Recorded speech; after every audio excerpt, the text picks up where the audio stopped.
आज हम देखने वाले हैं वंशानुक्रम की प्रक्रिया के बारे में। पहले हमने देख लिया था कि वंशानुक्रम क्या होता है, तो मैंने आपको बताया था कि पीढ़ी दर पीढ़ी वंशानुक्रम के अंदर हमारे जो गुण होते हैं वो एक पीढ़ी से दूसरी पीढ़ी के अंदर हस्तांतरित होते हैं। ये हमने यहाँ तक कवर कर लिया था। आज हम देखने वाले हैं वंशानुक्रम की प्रक्रिया क्या होती है। तो सबसे पहले आप देख सकते हो कि हमने देखा था कि पीढ़ी दर गुण क्या होते हैं, एक पीढ़ी से दूसरी पीढ़ी में जब हस्तांतरित होते हैं तो उसी के अंदर कैसे प्रक्रिया होती है, तो वो हम यहाँ पे कवर करने वाले हैं। जैसे कि जन्मजात गुणों को एक पीढ़ी से दूसरी पीढ़ी में हस्तांतरित करने का जो आधार होता है, मतलब कि हमें ये तो पता है कि वंशानुक्रम ऐसी प्रक्रिया है जिसके अंदर एक पीढ़ी से दूसरी पीढ़ी के अंदर गुण क्या होते हैं, हस्तांतरित होते हैं। लेकिन आपको पता है कि ये हस्तांतरित होते कैसे है, तो इसका भी क्या होता है, एक आधार होता है। और आधार वो है जिसे हम कोशिका के नाम से जानते हैं। तो ये आपको जरूर पता होगा, आपने 10 या 8 क्लास के अंदर या साइंस की बुक में जरूर पढ़ा होगा कि कोशिका क्या होती है। तो सबसे पहले आपको ये पता चला कि जो गुण एक पीढ़ी से दूसरी पीढ़ी में हस्तांतरित होते हैं वो किस आधार पर होते हैं, कोशिका के आधार पर। तो आइए देखते हैं कोशिका की खोज किसने की थी। तो आपको पता है कोशिका की खोज की थी रॉबर्ट हुक ने। तो ये क्वेश्चन ये भी आपके कवर होता है कि कोशिका की खोज रॉबर्ट हुक ने की थी, और इसी को अपन यहाँ पे समझने वाले हैं। तो आप देख सकते हो कि इस कोशिका के ऊपर एक प्रकार का ऐसा आवरण होता है, जो आपको यहाँ पे कवर दिख रहा होगा। ये क्या है, कोशिका का आवरण है जिसे कोशिका भित्ति कहा जाता है, कोशिका भित्ति। और इसी के ऊपर हमारे इस सुरक्षा कवच के रूप में एक झिल्ली लगी होती है जिसे कोशिका झिल्ली के नाम से जानते हैं। तो ये आपने जरूर पढ़ा होगा। और आपने साइंस की बुक में ये भी पढ़ा होगा कि केंद्रक भी होता है इसका, और इसके अंदर माइक्रोकॉन्ड्रिया भी होता है। तो ये सभी कोशिका का पार्ट है, तो अपने इससे कोई रिलेटेड नहीं है, लेना देना नहीं है, लेकिन फिर भी मैं आपको समझा दूंगा। तो हम यहाँ पे देखने वाले हैं कि आपने देखा होगा कि कभी भी आपने देखा होगा इसके अंदर कि कोशिका क्या होती है। तो कोशिका के लिए मैंने यहाँ पे एक डायग्राम ले रखा है जो आप यहाँ पे देख सकते हो। तो देखिए, गुणसूत्रों का कभी भी स्वतंत्र रूप से क्या नहीं होता, अस्तित्व नहीं होता है। तो गुणसूत्र क्या होते हैं, तो गुणसूत्र भी आपने पहले पढ़े होंगे साइंस के अंदर, तो नहीं पढ़े तो आज हम यहाँ पे वो भी कवर करने वाले हैं कि गुणसूत्र क्या होते हैं। तो गुणसूत्र जो विद्यमान होते हैं वो हमेशा जोड़ी के अंदर विद्यमान होते हैं, उनका क्या होता है, जोड़ी होती है। तो देखिए, वंशानुक्रम के वाहक या निर्धारक तत्व क्या होते हैं, जीन्स होते हैं। अब जीन्स क्या है, तो देखिए हम सबसे पहले यही देखने वाले हैं कि बच्चा होगा या बच्ची होगी, ये कौन डिसाइड करता है, जीन्स डिसाइड करता है। जैसे आपको बताऊं तो ऐसे दो गुणसूत्र होते हैं जो इसके अंदर पाए जाते हैं, और ये कोशिका द्रव्य डिसाइड करता है। अब कैसे, देखिए। और कोशिका को जीवित रखने के लिए संपूर्ण खनिज लवणों की पूर्ति कौन करता है, कोशिका द्रव्य करता है। अब आपको एक और क्वेश्चन पता चला कि ये हमारी कोशिका है, और इस कोशिका को जीवित रखने के लिए इसमें खनिज लवण जो होते हैं, जो हमारे पास खनिज लवण होते हैं, खनिज लवणों की पूर्ति कौन करता है, कोशिका द्रव्य करता है। कौन करता है, कोशिका द्रव्य। तो एक क्वेश्चन यहाँ पे ये भी कवर होता है कि यहाँ पे देखिए, कोशिका द्रव्य यहाँ पे क्या करता है, खनिज लवणों की पूर्ति करता है। और कोशिका का सबसे महत्वपूर्ण भाग जो होता है वो आपको जरूर पता होगा, वो होता है केंद्रक। क्या होता है, केंद्रक। कोशिका का सबसे महत्वपूर्ण भाग केंद्रक होता है। और केंद्रक के अंदर ही क्या होते हैं, केंद्रक में गुणसूत्र उपस्थित होते हैं। और केंद्रक के अंदर ही क्या उपस्थित होते हैं, गुणसूत्र उपस्थित होते हैं, जिसके आधार पर यह डिसाइड किया जाता है कि बच्चा हो गया, बच्ची। और वो कौन करता है, तत्व कौन निर्धारण करता है, जीन्स। तो उम्मीद है आपको दोस्तों यहाँ तक समझ में आया कि कोशिका क्या होती है। कोशिका वंशानुक्रम की आधार होती है। कोशिका की खोज रॉबर्ट हुक ने की थी, और कोशिका के ऊपर एक कोशिका की झिल्ली पाई जाती है, तो उसका सुरक्षा कवच होता है। और गुणसूत्र कभी भी स्वतंत्र रूप से नहीं होते हैं, इनका अस्तित्व नहीं होता है। और वंशानुक्रम में जो भी वाहक या निर्धारक तत्व करता है वो कौन सा होता है, जीन्स होता है। और हमने देखा कि कोशिका को जीवित रखने के लिए जो खनिज लवणों की आवश्यकता होती है उसकी पूर्ति कौन करता है, तो कोशिका द्रव्य करता है। फिर हमने देखा कोशिका का सबसे महत्वपूर्ण भाग केंद्रक होता है, और केंद्रक के अंदर ही क्या उपस्थित होते हैं, गुणसूत्र उपस्थित होते हैं। अब आपने देखे होंगे कि गुणसूत्रों की संख्या कितनी होती है, तो 46 होती है। 23 महिला के और 23 पुरुष के मिलकर दोनों ही क्या होते हैं, दोनों ही जोड़ों के अंदर होते हैं। दोनों के क्या होते हैं, जोड़ी होती है। दोनों की क्या होती है, जोड़ी होती है। देखिए, तो आपको बताता हूँ कि जब भी ये आपको गुणसूत्र दिख रहे हैं, जब भी पुरुष के शुक्राणु महिला के अंडाणु दोनों के मध्य जो क्रिया होती है उसे कहते हैं निषेचन की क्रिया। क्या कहते हैं? निषेचन की प्रक्रिया। दोनों के ऊपर जो क्रिया होती है उसे कहते हैं निषेचन की प्रक्रिया। निषेचन की प्रक्रिया, इसमें प्रथम कोशिका का क्या होता है? निर्माण होता है। अब आपको बताऊं कि जब इन दोनों गुणसूत्र के अंदर जब पुरुष का शुक्राणु और महिला के अंडाणु दोनों के मध्य क्या हो? निषेचन की प्रक्रिया हो, तो सबसे प्रथम कोशिका का क्या होता है? निर्माण होता है, जिसे क्या कहा जाता है? जाइगोट या फिर संयुक्त कोश के नाम से भी जाना जाता है। तो उम्मीद है दोस्तों यहाँ तक आपको समझ में आया कि प्रथम कोशिका का निर्माण कैसे होता है। तो जब पुरुष का शुक्राणु और महिला के अंडाणु दोनों के मध्य क्या होती है? निषेचन की प्रक्रिया होती है, तो उसके बारे में प्रथम कोशिका का निर्माण होता है, जिसे हम जाइगोट के नाम से या संयुक्त कोश के नाम से भी जानते हैं। ये क्वेश्चन पिछली बार पूछा गया था, तो आपको इसको भी थोड़ा सा अच्छे से क्लियर करना है। फिर बात करते हैं संयुक्त कोश क्या हो सकता है। तो देखिए, जिसमें एक अंश किसका होता है? माँ का होता है, और एक अंश किसका होता है? पिता का होता है। ये शुक्राणु और अंडाणु दोनों मिलकर क्या बनाते हैं? आपका संयुक्त कोश मिलाते हैं, संयुक्त कोश बनाते हैं। तो देखिए, आपको बिल्कुल भी दिक्कत नहीं होगी। जाइगोट क्या हो गया, मैंने आपको संयुक्त कोश बता दिया, फिर आपको जीन्स बताए। अब बात करते हैं लिंग निर्धारण कैसे होता है। तो लिंग निर्धारण की प्रक्रिया के बारे में समझते हैं। तो कोशिका में गुणसूत्रों के 23 जोड़े और इनमें से 22 जो जोड़े होते हैं वो क्या होते हैं? स्त्री के और पुरुष में भी समान होते हैं। 23 जोड़ों का क्या होता है? ग्रुप होता है। तो दोनों ही जोड़े के अंदर ही पाए जाते हैं, ये आपको एक ध्यान रखना है। गुणसूत्र कभी भी स्वतंत्र अस्तित्व नहीं होता है, जोड़ों के रूप में होता है। और लिंग निर्धारण किसे कहा जाता है? तो मैंने बताया आपको कि पुरुष के और महिला के समान होते हैं।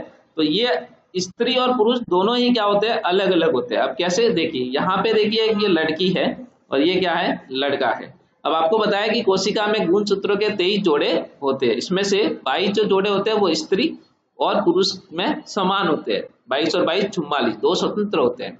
ठीक है, दो स्वतंत्र होते हैं जो जीन्स कहलाते हैं। और 23 जोड़ों को कहा जाता है लिंग निर्धारण कहा जाता है। अब कैसे? देखिए, तो यहाँ देखिए, अब यहाँ पे एक लड़की है और एक क्या है? लड़का है। जब आपको पता है कि XX गुणसूत्र मिलता है तो आपको समझ में आ गया होगा कि क्या होने वाला है? लड़की। और जब आपको पता चले कि X + Y गुणसूत्र मिलता है तो आपको पता चला यहाँ पे क्या होने वाला है? लड़का। तो इस तरीके से एक लिंग निर्धारण की प्रक्रिया की शुरुआत की जाती है। अब बात करते हैं वंशानुक्रम के कुछ नियम दे रखे हैं, इनके बारे में हम यहाँ पे पढ़ने वाले हैं। सबसे पहला नियम दिया था वीजमैन ने।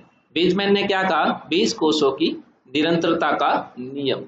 20 कोषों की निरंतरता का नियम ये कहता है कि बालक जो होता है, यानी कि जो 20 कोष बालक को माता पिता से क्या होता है? प्राप्त होता है, उसका हस्तांतरण पीढ़ी दर पीढ़ी होता रहता है। कहने का मतलब ये है कि जैसा बीज होगा वैसा ही क्या होगा? पेड़ होगा।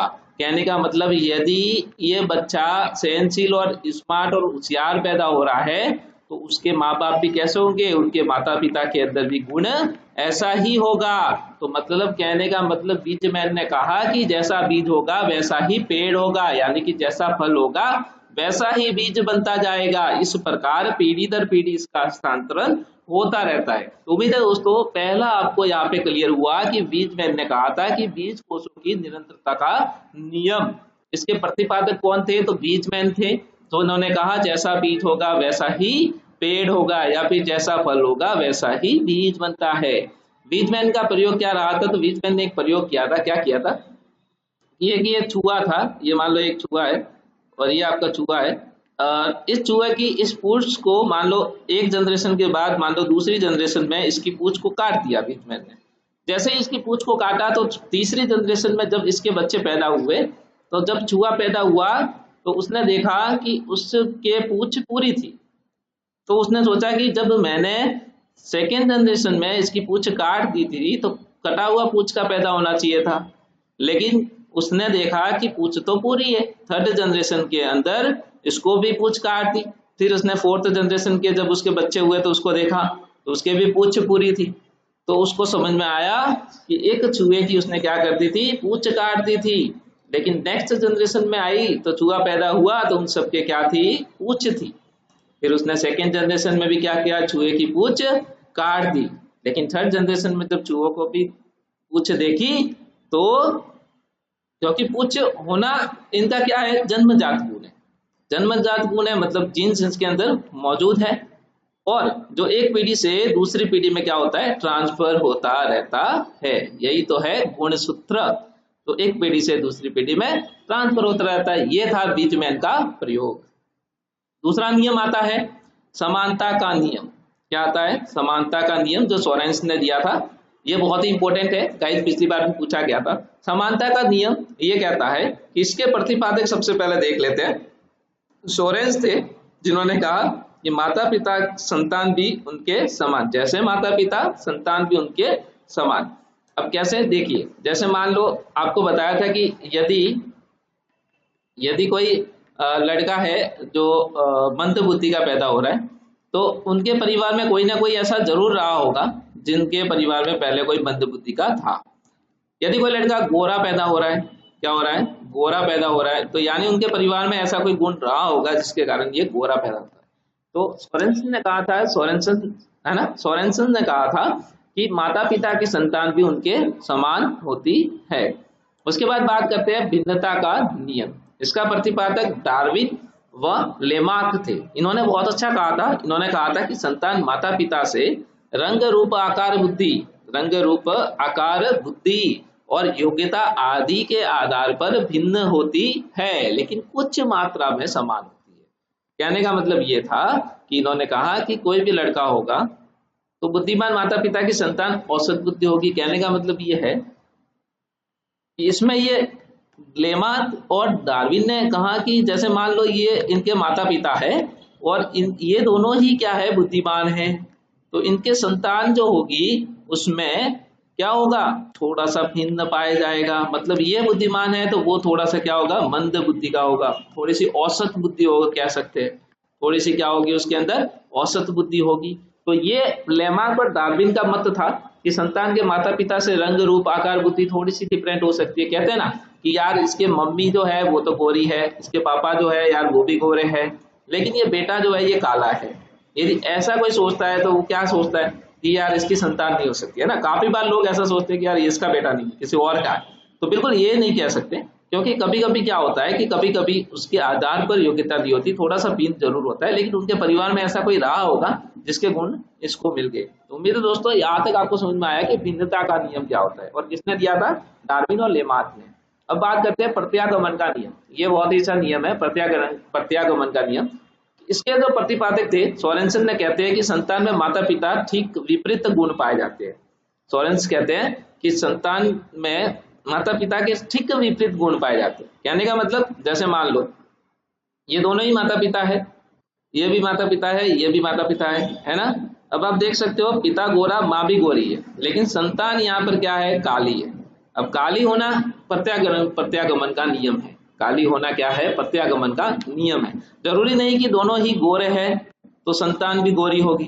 कभी कभी ऐसा भी होता है यदि माता पिता गोरे हैं तो बच्चा थोड़ा सा औसत काला पैदा हो जाता है, ज्यादा नहीं, सांवले रंग का पैदा हो जाता है। तो प्रत्यागमन का नियम ही ये कहता है कि संतान में माता पिता के ठीक विपरीत गुण पाए जाते हैं। जब भी आपको पूछा जाए कि बताइए ऐसा कौन सा नियम है जिसके अंदर माता पिता के ठीक विपरीत गुण पाए जाते हैं, तो वो होता है प्रत्यागमन का नियम। अब आगे बात करते हैं। आगे अपने पास ये रहा था कि अर्जित गुणों के संक्रमण का नियम। अर्जित गुणों के संक्रमण का नियम ये बहुत ही एग्जाम में पूछा गया और इम्पोर्टेंट भी था, तो इस नियम को थोड़ा ध्यान से देखना है। इसके प्रतिपादक जो थे वो लेमार्क थे, और लेमार्क एक विकासवादी वैज्ञानिक पे थे। ये भी आपको याद रखना है कि इसके प्रतिपादक कौन थे, लेमार्क थे, और लेमार्क विकासवादी वैज्ञानिक भी थे। ये कहते हैं कि जो गुण माता पिता के जीवन काल में अर्जित करते हैं उनका संक्रमण अगली पीढ़ी में होता है।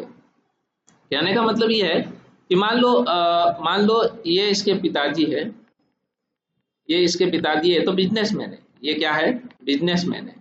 ये इसके पिताजी बिजनेसमैन है, लेकिन इनका जो लड़का है वो क्या है, उनका लड़का क्या है, एक क्रिकेटर है।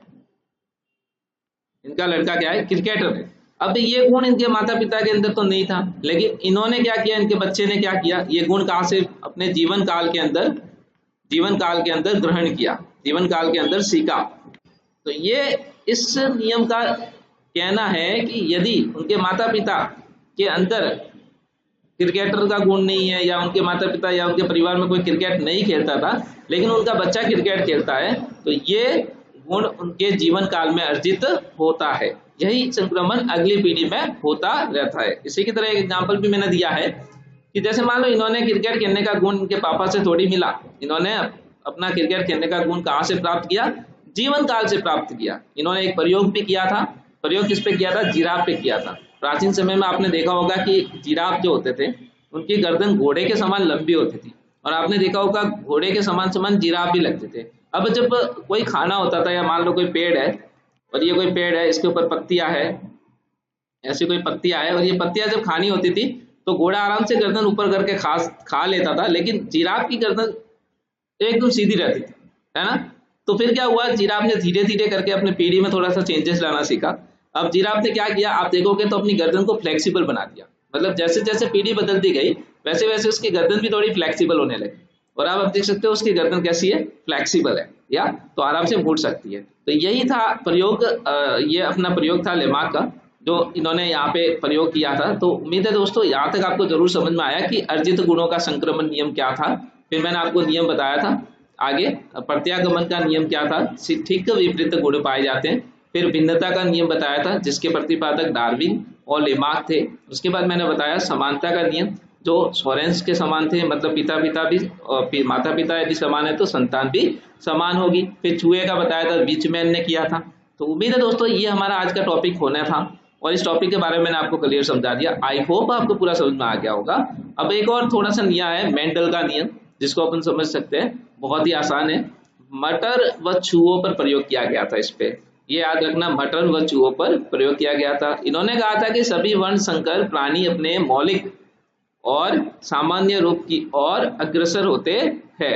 अब देखो वर्ण संकर क्या होता है, वर्ण संकर ये होता है कि ये माता है और ये पिता है, इन दोनों के निषेचन प्रक्रिया से जो संतान पैदा होती है वो होती है वर्ण संकर। मतलब दो प्रजातियों के मेल से उत्पन्न प्रजाति वर्ण संकर कहलाती है। तो मटर व चूहों का प्रयोग मेंडल का नियम था। ये कहता है कि सभी वर्ण संकर प्राणी अपने मौलिक और सामान्य रूप की ओर अग्रसर होते हैं, और वर्ण संकर मैंने बता दिया क्या होता है, तो ये आपको समझ में आ गया होगा। उम्मीद है दोस्तों आपको पूरा टॉपिक समझ में आया। Thank you so much.